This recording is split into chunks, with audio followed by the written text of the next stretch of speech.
का कोई नाम निशान नहीं था, मौत थी नहीं वहाँ। अब वहाँ से हम लोगों को भेज दिया। सही बात तो यह है कि ये कह के भेजा था कि तुम ये गंदगी को, सबसे नीचे का हिस्सा, नीचे वाले हिस्से में गंदगी थी पर पता नहीं चलता था, ये सब मसाला था लेकिन बहुत खफीफ।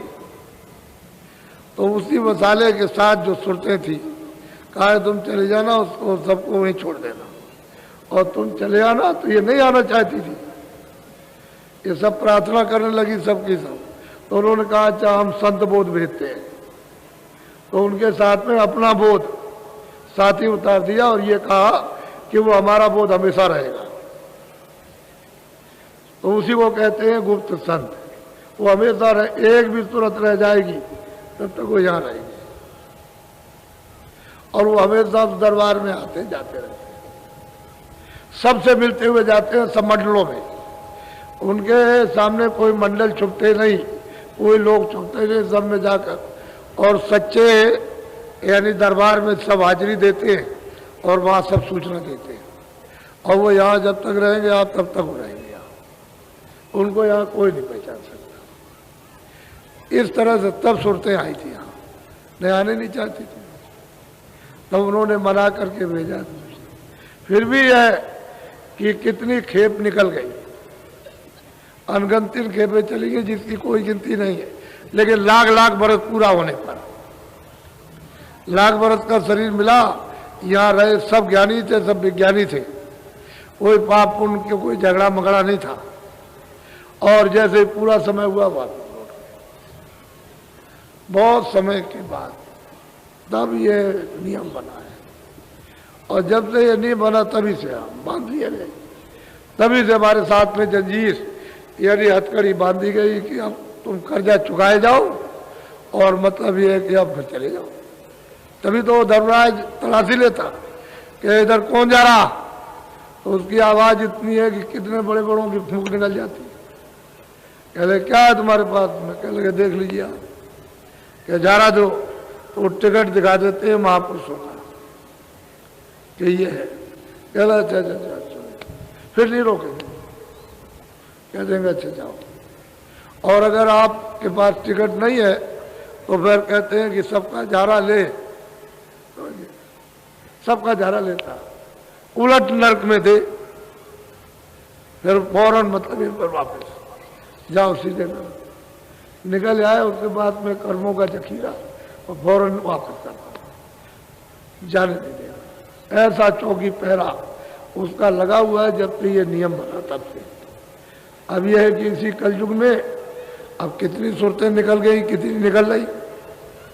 ऐसा नहीं कि रात का महापुरुषों ने खोल दिया और सुलभ कर दिया सबके लिए, स्त्री पुरुषों के लिए सबको सबको भजन करना, स्त्रियों को भी उतने भजन करना, उतने पुरुषों को करना, सबको अधिकार दे दिया कि अब सहज भजन आसान, सहज है, सीधा है, आसान है, ऊंचा, और सब और नाम का सभी कर सकते हैं और इसी से पार हो सकते हैं। दूसरा हो बोलो। या मैं ब्रह्म व्यापक जोई, ताकि गाते कहो कितनी होई। कहते हैं भाई उनके सामने ये क्या कुछ नहीं। ये तीसरी मंजिल, और उन्होंने कहा देखो ऐसे प्राप्त की जाती है, पाई जाती है। आगे की चले बोलो। ताका ज्ञान पाई यह ज्ञानी, फूले मन में होए। कहने का मतलब यह है कि अगर यहाँ भी पहुंच जाओ कि भाई ईश्वर का साक्षात करो तब भी ठीक है, लेकिन किताबें पढ़ करके बस कहते हैं ज्ञान में भूल गए। किताबें पढ़ ली, इतना घमंड, चकना चूर, इतना घमंड, इतना। अरे भाई कुछ तुम बैठ के कुछ कर सकते हो, कुछ किया है, कुछ नहीं। बात मतलब ये विद्या का उनको इतना घमंड, इतना गरूर आ गया कि दूसरे की सही बात को सुनते हो। कहा जाए कहते भाई थोड़ा सा बैठ करके तुम थोड़ा रोको तो 2 मिनट भी नहीं बैठ सकते, लेकिन घमंड रोक। तो कहते हैं ये भौतिक विद्या है, ये टेढ़ा कर देती है। अगर विवेक न रहेगा तो गए। और ये भौतिक विद्या इसलिए कम से कम बुद्धि को तो सम रखना चाहिए, लेकिन बुद्धि को क्रोध में, अहंकार में, गरुड़ में, तो कहते हैं इसी में भूल गए, उनको भी कुछ नहीं मिला। जानी उन्होंने ध्यान लगाया, उनको भी कुछ नहीं मिल पाया। किसी ने कुछ किया, किसी ने किया। ये सब मतलब ये है कि भूल गए, क्यों कि रास्ता तो मिला नहीं और अटक गए। कोई किसी में, कोई किसी में, कोई किसी में। जो जिसमें समझता चलो ठीक हम कर रहे हैं, और कर कोई ठीक नहीं रहा, क्योंकि जानने वालों के पास पहुंचे तब तो पता चले। अब जानने वाला कोई मिला नहीं तो समझते हम जो कर रहे हैं वही ठीक है। तो आपके कहने और समझने से तो नहीं बनेगा। बोलो। मेढक सी गति न की जान, कूप समुद्र जाने अभिमान। यही बात है। दो सिपाही फौज में नौकर थे। अब देखिए, मतलब माया की गति को देखिए। बहुत प्रेम था उनका, एक ही मतलब माँ के थे दोनों पुत्र, और एक ही जगह नौकरी उनकी थी। छुट्टी आ रहे थे, छुट्टी आ रहे थे तो मतलब ये एक राजा एक जंगल में शिकार खेल रहा था। ये उधर से चले आ रहे थे और राजा वो शिकार खेल रहा था।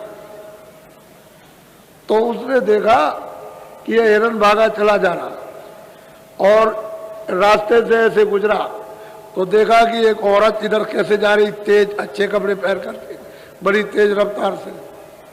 तो आगे तेज रफ्तार से चली जा रही झूमती हुई। आगे गई तो एक कुआं था, उस पर बैठ गई। तब तक ये पीछे से सिपाही आए। सिपाही ने देखा कि वो औरत एक अकेले बैठी है, एक देवी, तो चलो एक कुआं है, चलो देखे जरा सब पानी आनी पी लिया जाए। तो दोनों भाई वहां चले गए, वो चुपचाप बैठी है। तो बड़े भाई ने कुछ बातचीत की, उससे कुछ बातचीत करती रही। तब तक बड़ा भाई बोला कि देखो मैं गांव में जा रहा हूं, कुछ मिठाई ले आऊं, तो हम लोग भी खाएंगे, ये भी खा लेंगे। सही बात यह थी कि उसकी नीयत खराब हो गई और बहुत सुंदर थी। तो वो चला गया मिठाई लेने। तब तक उससे बोली कि देखो तुम मुझसे बात करो। कह लगे नहीं, हमारे बड़े भाई से आपने बात कर ली है, अब मैं आपसे कुछ बात। कह लगे क्या कहा, क्या बात कर ली, हमसे बात करो। भाई एकदम से बिगड़ करके उसने फाड़ दी, ये कपड़े फाड़ दिए और ऐसे बैठ गए। तब तक वो बड़ा भाई उधर से आया, देखा कि सब कपड़े फटे हुए। तो किसने फाड़ दिए, क्या किसने फाड़ दिया? बस उसने निकाली उसमें से तलवार, उसके झोले में थी छोटी वाली, उसने भी निकाली और मारा उसने भी मारा। तो उसके भी लग गई, वो दोनों मर गए, दोनों मर गए। देखिए माया करूं। और वो तो ये सब खत्म हो गया मामला। वो राजा देख रहा था, वो सब इसकी करतूत को देख रहा था और बड़ी तेजी के साथ चलती। तो नदी का किनारा आया, वहां नाव लगी थी। मल्ला आवाज दे रहा था कि बाहर जाने वाली कोई हो तो आ जाओ। उस पर लोग बैठ गए। तब तक फौरन भेष बदला और सापिर बन गई। अब नाव तो छोड़ दी, अब साबिर बन गई। तो कभी इधर कभी इधर, तो सब लोग कोई इधर कोई उधर, कोई इधर भगा कि सांप आ गया, सांप आ गया। तब तक एक तरफ हो गए सबके सब, और वो नाव डूब गई, डूब गई। ये सब राजा देखा। देखो फौरन मतलब ये है कि वेद बदल लिया और नाव में चढ़ गई। और उसके बाद में वो मर गया, उसके बाद उस पार गई। तो ब्राह्मण का भेद बना लिया, तिलक लगा लिया और बैठे हुए। तो राजा गए उस पर, कहा भाई मैंने तुम्हारा ये सब कुछ देखा कि तुमने ये किया, तुमने ये किया, तुमने ये किया। कह ले भाई मैं कुछ नहीं करता हूँ, मुझे जो उसका हुक्म होता है वही करता हूँ, उसके हुक्म को बजाता रहता हूँ, मैं कुछ नहीं करता। कह लगे अब क्या करो? कह लगे ये नियम बताएंगे क्या करेंगे, लेकिन तुमने तो देखा कि वहां क्या किया, यहाँ क्या किया, फिर क्या करेंगे? फिर ये अब मैंने जो ब्राह्मण का भेद बनाया है तो क्या करूंगा तुमको नहीं बताऊंगा, मुझे जो हुक्म देगा वो करूंगा। कहने का मतलब एक माया छाया अपने अपने कर्मों का किस तरह से मुजरा कराती है, हिसाब ले लेती है।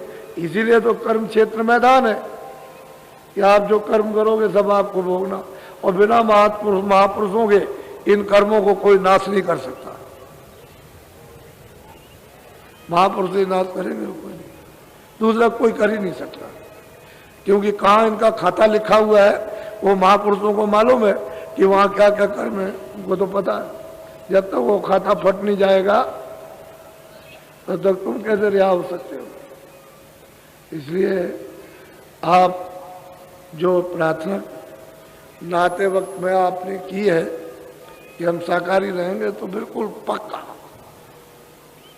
कि जो कुछ भी हमने अभी तक किया भूल में जैसे भी, वो तो हमने कर लिया। अब हमारा वही क्षमा किया जाए, हम नहीं करेंगे।